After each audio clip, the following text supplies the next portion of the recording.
마음은 심란하고 정신은 어디 가출한 듯이 하루하루를 살고 있습니다.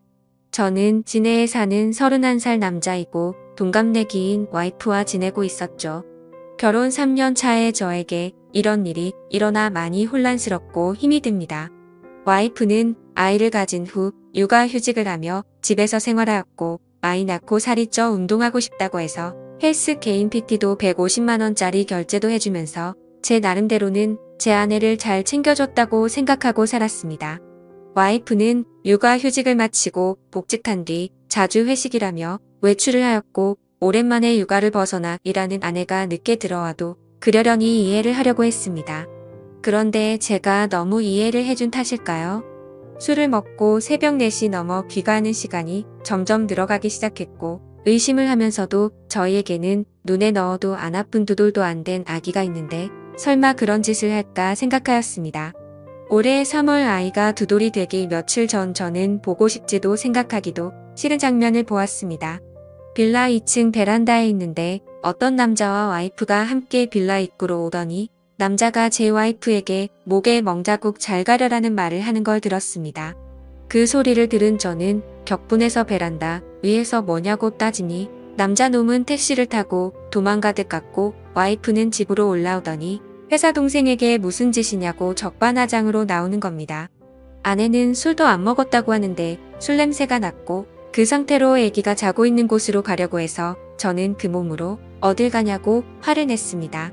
그러고는 화장실에 들어가서 안 나오길래 장모님께 먼저 전화를 걸었고 팔은 안으로 굽는다고 장모님은 그럴 애가 아니다 라고 반복해서 말을 하시더라고요. 제가 장모님께 전화하는 걸 들었는지 와이프는 밖으로 나와서 장모님과의 통화를 끊어버리더니 나도 숨 좀 쉬고 살자고 하는 겁니다.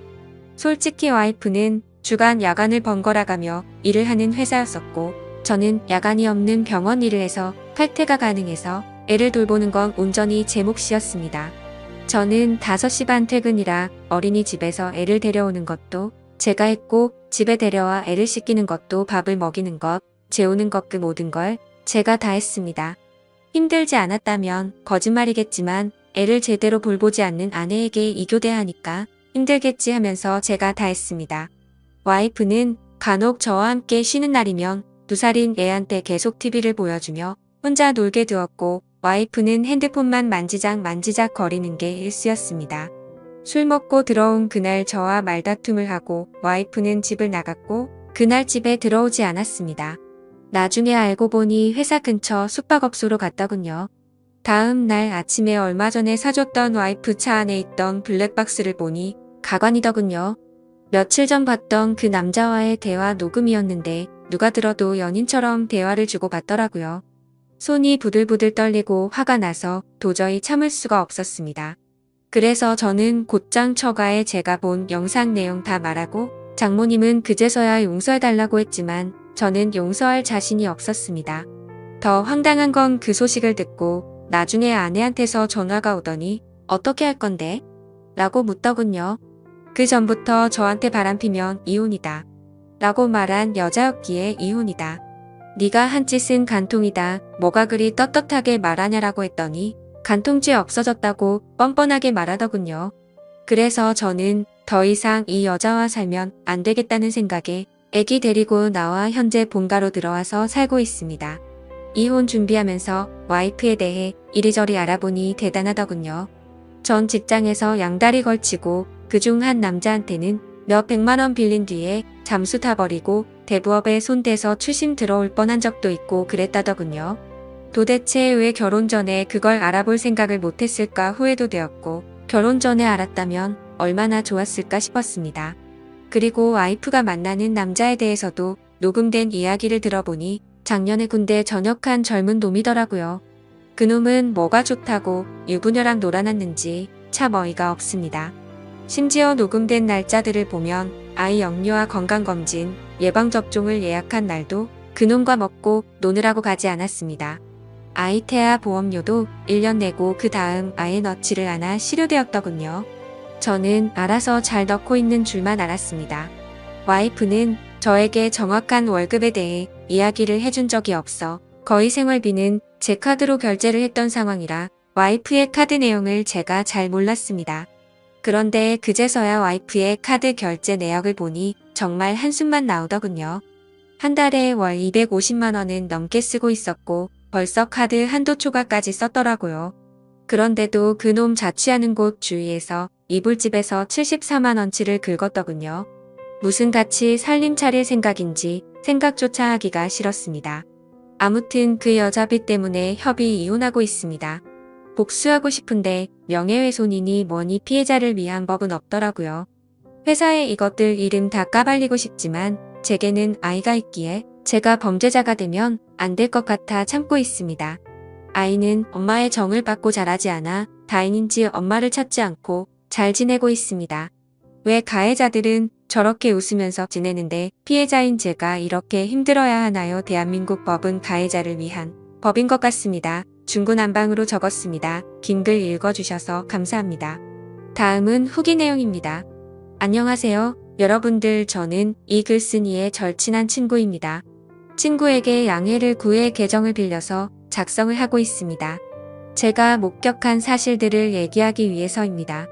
저는 이 친구의 연애 시절부터 쭉 지켜봐왔습니다. 이 여자 때문에 항상 힘들어했습니다. 사람들 앞에서 무안 주는 거는 예사고 친구의 친척들과 모이는 자리, 모처럼 대학교 친구, 고등학교 친구들이 모이는 자리에도 전화로 거기는 왜 갔냐, 지금 당장 집에 들어가라, 그럴 시간에 나를 보러 오라고 떼를 쓰고 화를 내고 욕하는 게 다반사였습니다. 제가 보기에도 집착이 병적으로 심했습니다. 친구들 커플끼리 놀러갈 때도 자기 맘에 안 드는 게 하나라도 있으면 바로 버스를 타고 혼자 집에 가버리고 집에 가서 전화로 화내고 욕하고 그러더군요. 더 웃긴 일도 있습니다. 결혼식 전날 친구 커플들끼리 모였습니다. 분명히 그 여자한테도 얘기를 했고요. 임신 때문에 술을 마시면 안 되니 친구 보고 혼자 가서 놀라고 했습니다. 친구들끼리 재밌게 노는데 수시로 전화가 오더군요. 나 빼고 노니깐 재밌냐고 하면서 집에 빨리 안 들어가냐고, 뭐하는 짓이냐고 온갖 소리를 지르더라고요. 옆에서 통화를 듣고 있던 저희 친구들도 다 황당했습니다. 분명히 같이 가자고 얘기도 했었고 허락을 했었으니깐요. 아무튼 그날 또 여러분이 생각하시는 대로 또 싸웠습니다. 그래도 다음 날 결혼식이니 잘 풀리길 바라면서 집으로 귀가를 했죠. 결혼 후에는 제 친구한테 심한 말을 많이 했습니다. 특히 친구 부모님을 무시하기 일쑤였습니다. 너희 집에서 해준 게 뭐가 있냐부터 시작해서 너희 집이 그렇게 잘났냐 등등, 뭐 흔히 얘기하는 시댁 구박, 그런 건 옆에서 볼 때 전혀 없었습니다. 친구 어머니께서는 그 여자가 전화하기 전까지는 절대 하지 않으셨습니다. 할 말이 있으시면 친구를 통해서 하였지만 그것 또한 집안 행사 관련 말씀이셨습니다. 그리고 이 여자는 모정이라고는 찾아볼 수가 없었습니다. 친구에게 들은 얘기도 있지만 제가 친구 집에 놀러가서 본 장면도 있죠. 애가 엄마가 봐주지 않는다고 스스로 토를 하고 했습니다. 심지어 막 걷고 뛰기 시작할 때 거실에서 뛰며 잘 놀고 있는 애를 주위에 장난감이 많이 널브러져 있는 상황임에도 전혀 신경도 쓰지 않는 것 같아 보였고, 애가 침대에서 떨어져 피가 나도 뭐 이 정도면 괜찮다 하면서 그냥 TV 보러 가더군요. 참, 이게 애 엄마라는 사람이 할 짓인지 싶었습니다. 불륜 이후 친구가 많이 힘들어할까봐 제가 계속 붙어 있었습니다.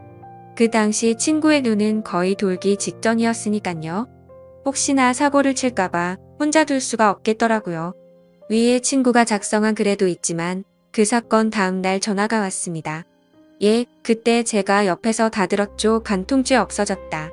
갈 때까지 가보자. 오히려 적반하장으로 그 여자가 먼저 이혼 조건을 걸더군요. 그리고 이틀 후 법원에서 만났습니다.